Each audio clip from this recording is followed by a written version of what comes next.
बाबा कहते हैं, मनसा परिवर्तन हो, इसमें डबल अटेंशन दो। यह नहीं सोचो संपन्न बनने तक संकल्प तो आएंगे ही, लेकिन नहीं। संकल्प अर्थात बीज को ही योग अग्नि में जला दो, जो आधा कल्प तक बीज फल ना दे सके, वाचा के दो मुख्य पत्ते भी निकल ना सके, कर्मणा का तना और टाल टालिया भी निकल ना सके, बहुत काल का भस्मीभूत बीज जन्म जन्मांतर के लिए फल नहीं देगा। अंत में इस सब्जेक्ट में संपूर्ण नहीं होना है, लेकिन बहुत काल का अभ्यास ही अंत में पास कराएगा। अंत में संपूर्ण होंगे, इसी संकल्प को पहले खत्म करो। अभी बने तो अंत में भी बनेंगे, अब नहीं तो अंत में भी नहीं। इसलिए इस अलबेलेपन की नींद से भी जग जाओ। इसमें भी सोया तो खोया, फिर उल्हाना नहीं देना कि हमने समझा था अंत में संपूर्ण होना है। अंत में संपूर्ण होने के अर्थ को भी समझो। कोई भी विशेष कमजोरी को अंत में संपूर्ण करेंगे, यह कभी भी संकल्प में भी नहीं लाओ। 23 जनवरी 1980। मनसा परिवर्तन हो, इसमें डबल अटेंशन दो। यह नहीं सोचो संपन्न बनने तक संकल्प तो आएंगे ही, लेकिन नहीं। संकल्प अर्थात बीज। क्या कर दो इस बीज को?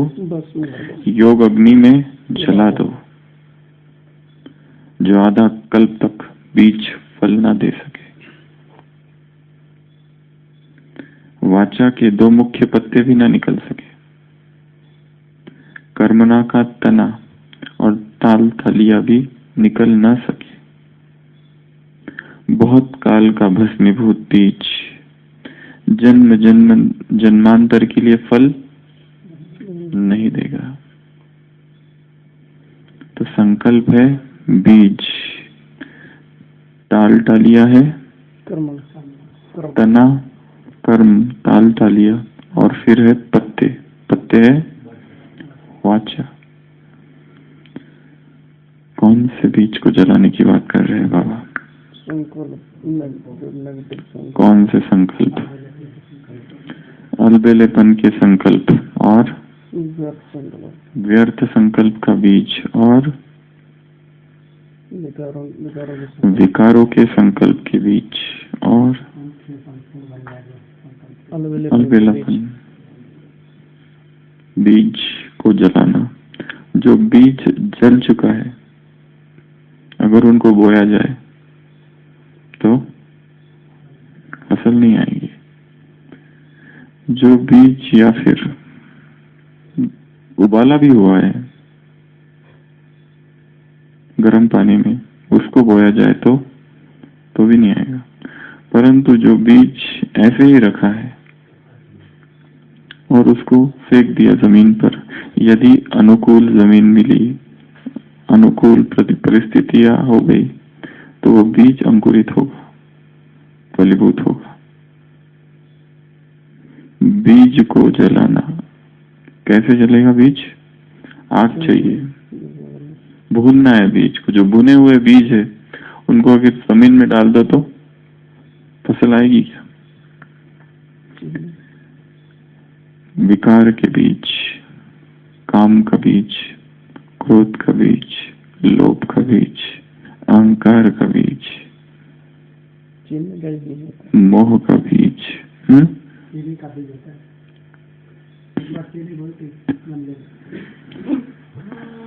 तो बीज, इस बीज को जलाना कैसे जलाएंगे? अग्नि चाहिए, फायर, आग चाहिए बीज को जलाने के लिए। शास्त्रों में दो प्रकार की समाधियां है। एक है समाधि विद सीड, समाधि विदाउट सीड, सीडलेस समाधि, निर्बीज समाधि, सबीज समाधि। जो सबीज समाधि है उसमें जब कोई आत्मा उतरती है उस सबीज समाधि में तो परम आनंद का अनुभव होता है, परंतु वो बीज सहित है। बीज इच्छा को माना गया है, किसी भी तरह की कोई भी इच्छा।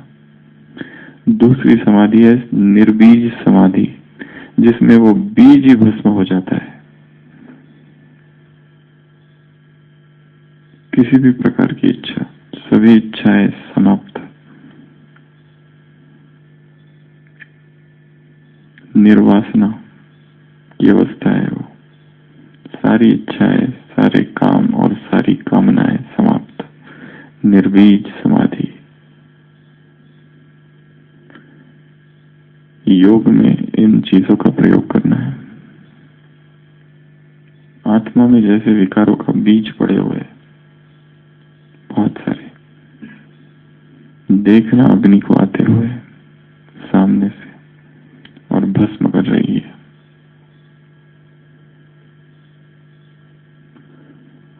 नैनम छिंदन्ति शस्त्राणि नैनम दहति पावक। आत्मा को शस्त्र काट नहीं सकते, ना ही अग्नि जला सकती है। कल की मुरली में 2 बातें थी आत्मा के लिए।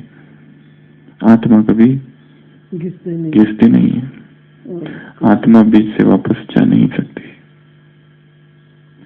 आत्मा का न घिसना ये किस विषय में कहा गया है? स्ट्रक्चर के बारे में है। आत्मा कभी नहीं घिसती, आत्मा कभी भी जलती भी नहीं है, परंतु हाँ, उसमें जो विकार है उसे जलाया जा सकता है अग्नि से। उसमें विकार है, विकार के बीज बाबा कह रहे कब तक फल न दे सके, इतना उसको जला दे कि ये संकल्प फिर एटलीस्ट कम से कम 2500 साल तक तो ना आए। उसके बाद से आना तो चालू होंगे थोड़े थोड़े। कौन सा बीज आता है?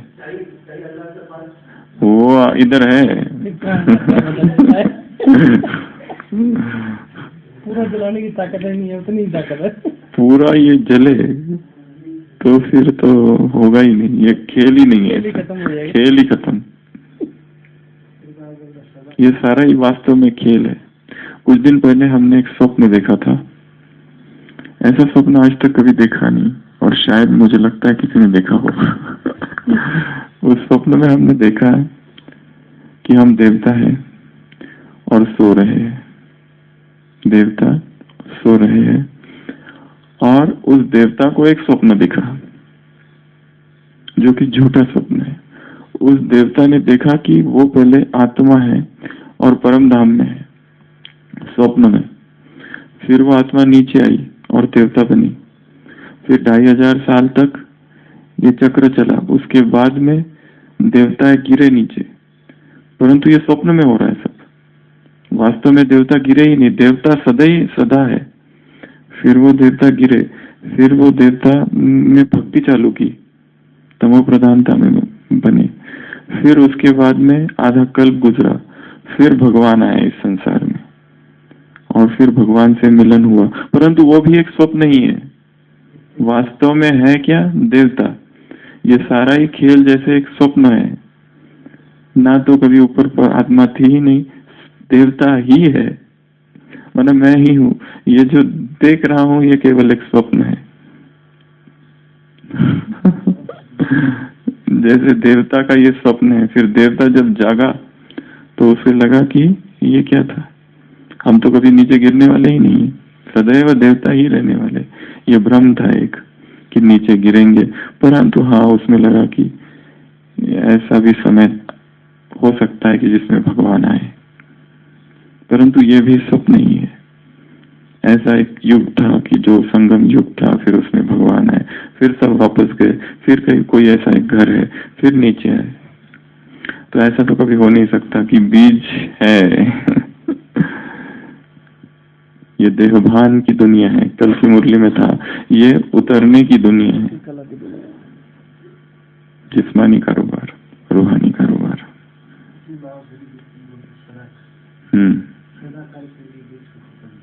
हाँ, नहीं, सदाकाल के लिए तो बोलते हैं, परंतु इसमें यह भी बोला है कि बहुत काल का भस्मीभूत बीज जन्म जन्मांतर के लिए फल नहीं देगा, अंत में इस सब्जेक्ट में संपूर्ण नहीं होना है। नहीं, यहाँ कहा ना कि आधा कल्प। हाँ, संकल्प अर्थात बीज को ही योग अग्नि में जला दो जो आधा कल्प तक बीज फल ना दे सके। आधा कल्प तक, उसके बाद का पता नहीं, क्योंकि उसके बाद तो बीज तना निकलेगा, ताल तालिया निकलेगी, वाचा में आएगा, कर्मना में आएगा। क्योंकि देवता ही बने रहे तो कैसे चलेगा, खेल ही खत्म हो जाएगा। देवताओं को गिरना ही है, ये ड्रामा ही ऐसा बना हुआ है, उनमें विकार आना ही है, और उनका दोष भी नहीं है। अपने आने का मार्ग नहीं तो भगवान भी कैसे आए? देवताओं की दुनिया में तो महफिल में मैं आता ही नहीं हूँ, पतितों की महफिल में आता हूँ। तो उसके लिए पतित बनना, उसके आने के लिए अनिवार्य शर्त है कि सब देवता पतित बने तो मैं आऊँ, तो मैं आऊं। देवता अगर पतित ना बने तो वो कैसे आए? उसकी भी तो कैसी महिमा होगी उसकी? उसका जो गायन है इतना सारा, वो भी तो चरितार्थ होना चाहिए उसका गायन। तो एक है सबीज समाधि, एक है निर्बीज समाधि। पतंजलि योग शास्त्र जो है, योग सूत्र जो है, राजयोग पतंजलि का, उसमें दो प्रकार की समाधि, सविकल्प समाधि, निर्विकल्प समाधि।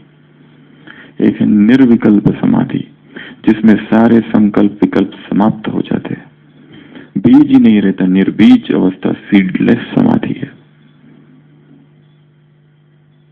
दूसरी है भाव समाधि, सविकल्प समाधि, सबीज समाधि, जिसमें व्यक्ति जाता है और फिर नीचे आता है, जाता है और फिर नीचे आता है।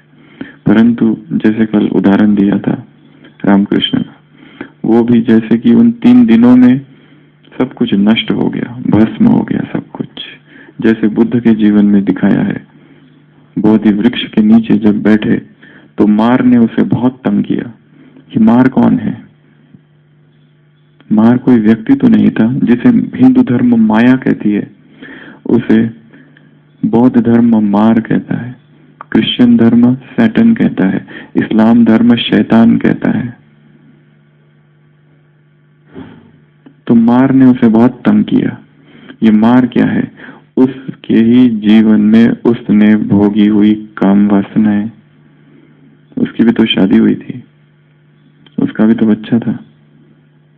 वो सारी इच्छाएं, वो सारी फैंटेसी, वो सारी इमेजिनेशन, वो सारी कल्पनाएं, उसका भी राज्य था, वो सारे राज्य के प्रलोभन, वो सब कुछ उसके सामने आया। ऐसे ही उसको वो अवस्था नहीं प्राप्त होगी, ऐसे इतना शांत नहीं हो गया वो व्यक्ति। सामान्य व्यक्ति के जीवन में जो इच्छाएं उमड़ती है वो सारी उसके सामने आ गई। मार जिसको कहा है बौद्ध धर्म ने, इंग्लिश में मारा कहते हैं जिसको, तो वो मार माया उसके सामने आई, परंतु वो अडिग रहा और मार समाप्त हो गई और उसने अपनी संपूर्ण इच्छाओं को नष्ट किया, परम ज्ञान को जहां प्राप्त किया और समझा कि इच्छा ही सारे दुखों का कारण है, इस इच्छा को ही मिटा दो। निर्बीज, इस बीज को नष्ट करना है।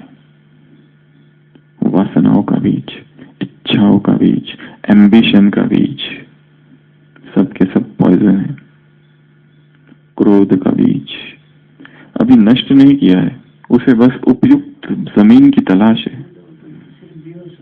अभी बीज वैसा ही है, अभी भी चले जाओ दुनिया में तो वो बीज बाहर आ जाएगा, क्योंकि जन्म जन्म आत्मा ने भोगा है इस देह में, द्वापर से अब तक। कोई कहता है मैं संपूर्ण ब्रह्मचारी हूं, संपूर्ण पवित्र हूं, और यदि साधना ना करे,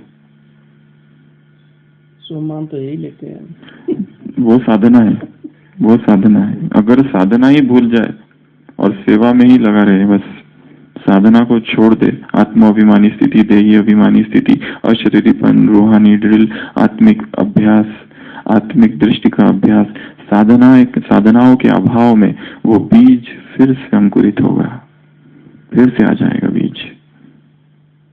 उसे तो बस आवश्यकता है, एक सीन ही काफी है, एक फिल्म ही काफी है, एक वीडियो ही काफी है उसके लिए, एक पोस्टर ही काफी है उसके लिए, कुसंग ही काफी है तो कुछ क्षणों का, वो निकल कर बाहर आ जाएगा। कहाँ वो पवित्रता और कहाँ क्या, सब खत्म। एक चित्र ही काफी, एक तस्वीर ही काफी है। इसके लिए जब झाड़ छोटा होता है, पौधा, उसकी बहुत रक्षा करनी होती है सब तरफ से उसकी, कोई भी ना आए वहां पर।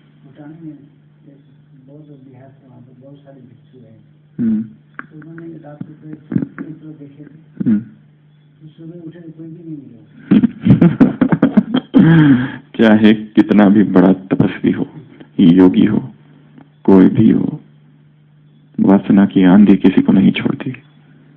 इसके लिए बीज, जब पौधा छोटा है, उसकी बहुत तरह से रक्षा की जाती है। हाँ, यदि तुम समझते हो कि तुम वटवृक्ष बन गए हो तो फिर ठीक है, फिर हाथी भी बांध दो और खींचो तो वो खींचेगा नहीं, फिर कुछ नहीं हो सकते।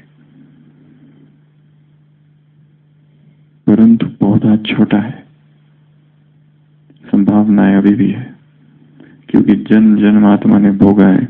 जबकि हमने कहा है कि जन्मांध व्यक्ति भी, जिसने कभी स्त्री को देखा ही नहीं, वो भी काम वासना से उतना ही भरा हुआ है जितना कि सनेत्र, जिसके पास नेत्र है, ऐसा व्यक्ति। आंधी में बड़े पौधे गिर जाते, छोटे नहीं गिरते। तो वो दूसरा उदाहरण है। तो साधना करनी है, तपस्या करनी है, इस बीज को नष्ट करने की तपस्या करनी है, योग का अभ्यास करना है, योग अग्नि प्रज्वलित करनी है, योग आग। I cast fire unto this earth. Jesus Christ ने कहा है, मैं कोई तुम्हारे हाथ पर, तुम्हारे पीठ पर हाथ फिराने नहीं आया हूं, मैं अग्नि लेकर आया हूं। I cast fire upon this earth and see, I shall see that until the whole world is ablaze. Luke में कहा है 4th chapter, 5th chapter या 4th chapter 48 verse, कि मैं अग्नि लेकर आया हूं इस संसार को जलाने के लिए, इस संसार को जलाने के लिए। एंड सी, मैं, और देखो, तब तक जब तक ये संसार जल ना जाए मैं जलाता रहूंगा। Do not think that I have come to bring peace unto this earth. I have come with sword in my hand. ये मत समझना मैं शांति स्थापन करने आया हूं, मैं शांति लेकर नहीं, तलवार लेकर आया हूं। विकारों के बीज के लिए, वैराग के लिए तलवार की आवश्यकता है। तलवार से ही सारे बंधनों को काटना है संसार के, वैराग की तलवार की आवश्यकता है। तो बीज को नष्ट करना है। किससे नष्ट करेंगे? अग्नि से। अमृत वेले परम धाम में, जैसे कि सोचो कि परम धाम पूरा आग का गोला है, एक धधकती हुई अग्नि है परम धाम, उसमें मैं आत्मा पहुंच गई हूं। कैसे बचा पाओगे इस आत्मा को? आत्मा जल रही है, एक एक बीज नष्ट हो रहा है। क्रोध का बीज, लोभ का बीज, अहंकार का बीज, इच्छा का बीज, उच्चाकांक्षा का बीज, सारे ही बीज नष्ट हो रहे हैं, भस्मीभूत हो रहे हैं। देखना है उसे भस्म होते हुए। अग्नि का जैसे गोला आ रहा है और उसे भस्म कर रहा है। अग्नि कमेंट पे याद कर, क्योंकि माता जी भाई नहीं, किसी और को देंगे। या फिर जैसे शास्त्रों में दिखाते हैं ना, कि एक राक्षस देवी के सामने आया, देवी ने ऐसे हाथ किया, यहाँ से अग्नि का गोला निकला, वो राक्षस भाग रहा है, वो अग्नि का गोला पीछे, वो इधर भाग रहा है, उधर भाग रहा है, वो गोला उसके पीछे भाग रहा है, पीछे भाग रहा है। एक समय आता है कि वो अग्नि का गोला उसे भस्म कर देता है और राख नीचे गिरती है। तो ऐसे ही सोचो कि यहाँ से काम का एक राक्षस बाहर निकला और उसके पीछे एक गोला भाग रहा है। ज्वाला देवी भाग रही है, ज्वाला देवी भाग रही है, भाग रही है। वो गोला उसको भस्म कर देगा और नीचे राख। पहचान में भी नहीं आता ये कौन था, काम था या क्रोध था। ऐसा उसे नष्ट कर दो। तो मनसा परिवर्तन हो, इसमें डबल अटेंशन दो। यह नहीं सोचो संपन्न बनने तक, अंत तो संपन्न बनने तक संकल्प तो आएंगे ही नहीं, संकल्प ही बीज है, इस संकल्प को ही नष्ट करना है। वाचा के 2 पत्ते, कर्मना क्या तना और टालता दिया। ये नहीं सोचो कि अंत में करेंगे, बहुत काल का अभ्यास, लंबे समय का अभ्यास चाहिए। यह अभ्यास एक दिन का नहीं, एक दिन भस्म कर दिया नहीं, रोज। आत्मा परम धाम में है और आग लगी है शांति धाम में, योग की अग्नि, मैं आत्मा उसमें हूं, जल रही हूं।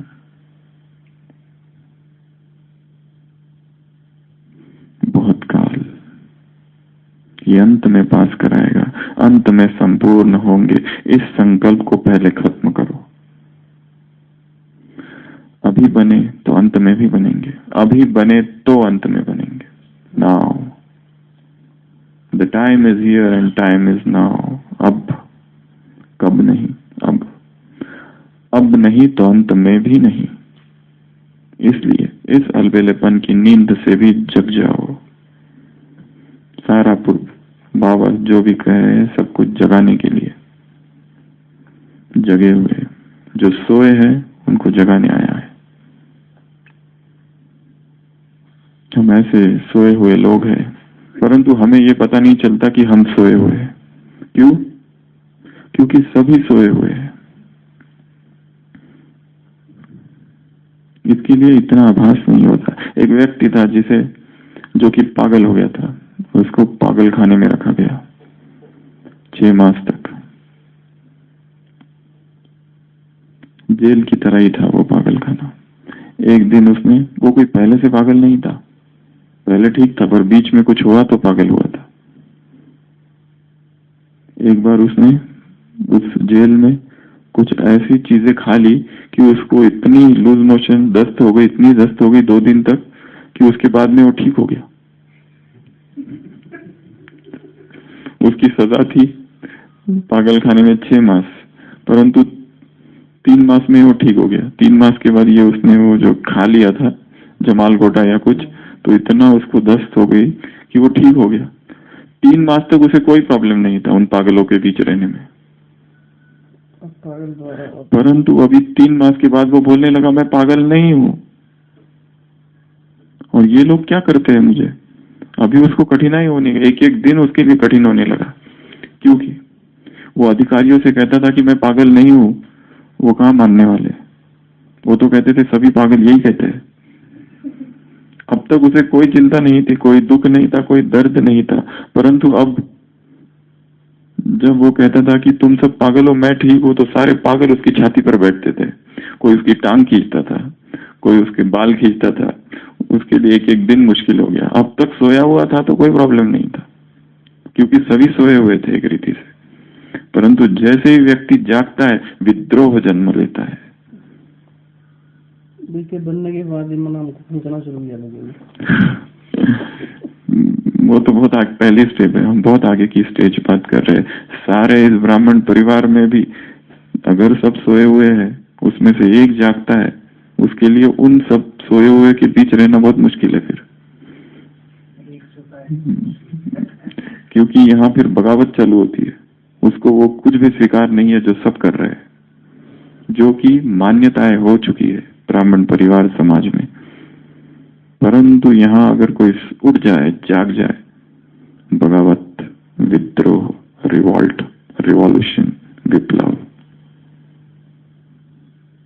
बागी बनता है फिर वो।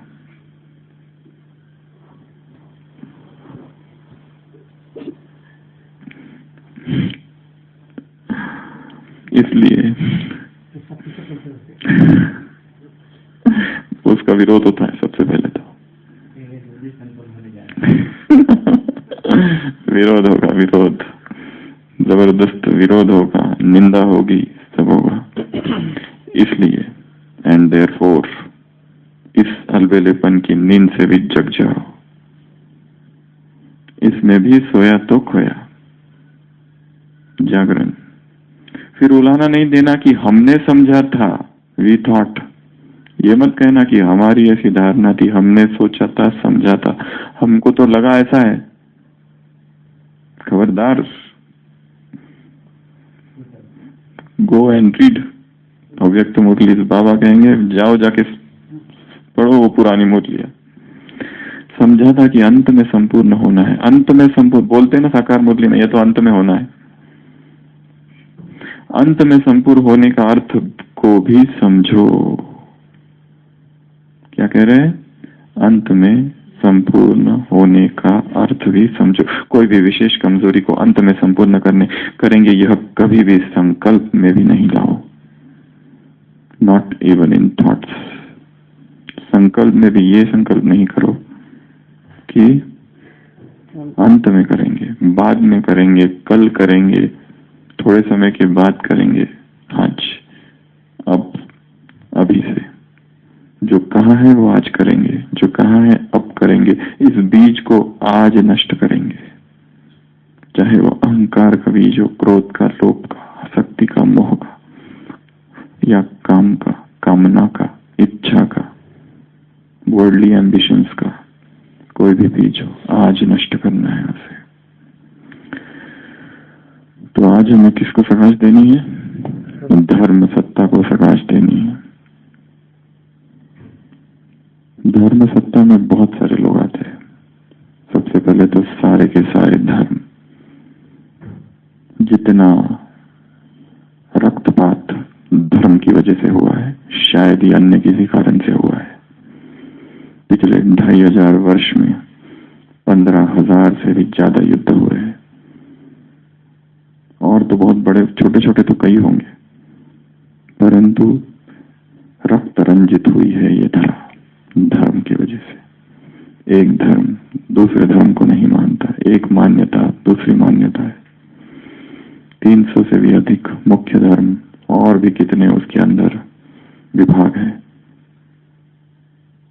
धर्म, धर्मगुरु, पंडित, पुरोहित, भगत, बहुत सारी चीजें धर्म के अंदर, शंकराचार्य, और सभी में हलचल है। क्योंकि इस संसार को आस्तिकों ने जितना नुकसान पहुंचाया उतना नास्तिकों ने कभी नहीं पहुंचाया है। नास्तिक फिर भी ठीक है, वो कहते तो हम भगवान को मानते ही नहीं है, बहुत अच्छा, परंतु सबसे बड़ा खतरा तो तब है जब भगवान को जानते नहीं, मानते नहीं, और कहते हैं कि हम मानते हैं, जानते हैं। कल की मुरली में ये नास्तिकों की दुनिया है। कहते हैं हम मानते हैं, परंतु मानते नहीं, पता ही नहीं भगवान क्या है, परंतु फिर भी कहते, और ये भी मानते कि हम जिसे मानते हैं वही संपूर्ण सत्य है। हमारा जो पुस्तक है, हमारा जो किताब है, हमारा यही शास्त्र है। किताबों में कोई नुकसान नहीं है। अगर वो कहे कुरान किताब है तो कोई नुकसान नहीं है, परंतु वो कहते हमारा ये शास्त्र है, मतलब ये एकमात्र शास्त्र है। जैसे कहा था सिकंदरिया की लाइब्रेरी को जला दिया, क्यों? खलीफा ने कहा कि ये इसको मानते हो? नहीं मानते तो उसकी जरूरत नहीं है। अच्छा मानते हो और इसमें जो सत्य है उन किताबों में वही है तो उनकी कोई जरूरत नहीं है। इसके लिए एक ही किताब, एक कुरान ही सत्य है। कुरान इन वन हैंड और तलवार दूसरी हाथ में, और चले युद्ध करने। एक हाथ में कुरान और एक हाथ में तलवार, इसको मानो या फिर मौत। यही हुआ है ना। इस्लाम ने ये मार्ग अपनाया, क्रिश्चियनिटी ने किसी और मार्ग को अपनाया, प्रेम का मार्ग अपनाया, पर किया वही धर्म परिवर्तन। हमारा ही धर्म सत्य है, राइट है। ऐसे कितने ही धर्म आए। हिंदू धर्म में भी बौद्ध धर्म, फिर कितने उसमें तंत्र मिक्स हुआ, क्या क्या हुआ इस संसार में। धर्म युद्ध हुए कितने सारे। हर धर्म अपना वर्चस्व दिखाना चाहता है। तो ऐसे धर्म सत्ता में आज इस संसार में जो भी भगत है, भक्ति में भी तमो प्रधानता, भक्ति में भी कर्म कांड में खो गए हैं। वैदिक भक्ति है, पराभक्ति खो चुकी है, बस कर्मकांड शेष है। इच्छा है वो भी सब सकाम भक्ति है, केवल तमोप्रधान भक्ति है। तो सारे भक्तों को सकाश, सारे धर्म गुरुओं को सकाश, कट्टरवादियों को सकाश। धर्म सत्ता में ऐसी बहुत सारी चीजें आती है। मंदिर, मस्जिद, गुरुद्वारे, ये सारे सारे सारे जितने हैं उसमें तो उसके नाम पर जो आडंबर है, उसके नाम पर जो दंभ हो रहा है आज संसार में, धर्म को व्यापार बनाया है, बिजनेस बना रखा है, कमाई करते हैं उसके ऊपर, धर्म के ऊपर। धर्म के ठेकेदार है, बाजार है, स्पिरिचुअल बाजार। ऐसे स्पिरिचुअल बाजार में भगवान आया अपना परिचय देने। कितना बड़ा कार्य है उसका। तो जहां झूठ है, असत्य है, दंभ है, विकार है, जो कि कर्मकांड बन चुका है, व्यापार बन चुका है आज धर्म, ऐसे धर्म की जर्जरीभूत अवस्था है, उस धर्म सत्ता को आज हमें सकाश